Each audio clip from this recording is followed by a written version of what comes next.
Hi guys! Tara at samahan nyo kami ng aking little ones na pumunta dito sa Disney Store Grand Opening September 27 here at SM Mall of Asia. At yan na nga ang bumungad sa atin, ang mga cutie na collectibles na ating pagpipilian from different Disney princesses. At ayan na nga si Mickey Mouse. At andyan ang mga hoodies, dresses, costumes from different Disney princesses. At ayan ang mga big size ng ating dolls. At si Belle ng Beauty and the Beast.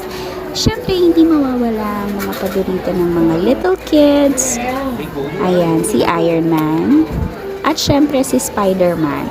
May costumes, shirts, shorts, at ayan, different cartoon characters to choose from. So, mugs, drinks, slippers, andyan si Minnie Mouse. So cute ng costume. May bags din. At ayan na nga, ang different color ng Spider-Man. Siyempre, hindi mawawala ang favorite ng aking little warrior, ang Cars. Andyan ang different stuffed toys from Disney Pixar, Sully, Nemo. At ready for Halloween. Ayan na nga. Ang ganda ng t-shirts and headbands. At ayan na ang mga ornaments. Kung ready na kayo mag-ipon ng inyong mga Disney displays and ornaments for your Christmas tree, ayan na sila. Ang gaganda.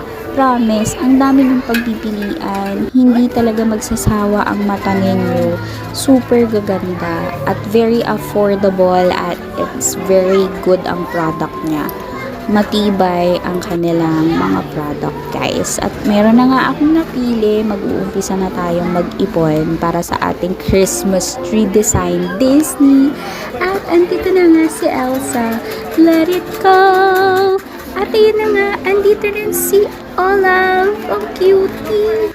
Ang daming pagpipilian, guys. Hindi ko tayo magsasawa. Andito si Angel and si Stitch. Oy, grabe. Nakakatuwa. Kung marami lang talaga ako, papakyawin ko silang lahat. Andito rin si Lotso. Andito rin ang ating Buzz. Andito rin ang ating mga Toy Story stuffs, pati ang Incredibles. So, lahat talaga andyan. Pati si Flounder, tsaka si Mr. Krabs. Ay, Mr. Krabs! At ito na nga, another different pile of collectibles. Andyan sila. Grabe, nakakatuwa. Bumabalik ako sa pagiging bata. At ayan, natuwa ang aking little ones.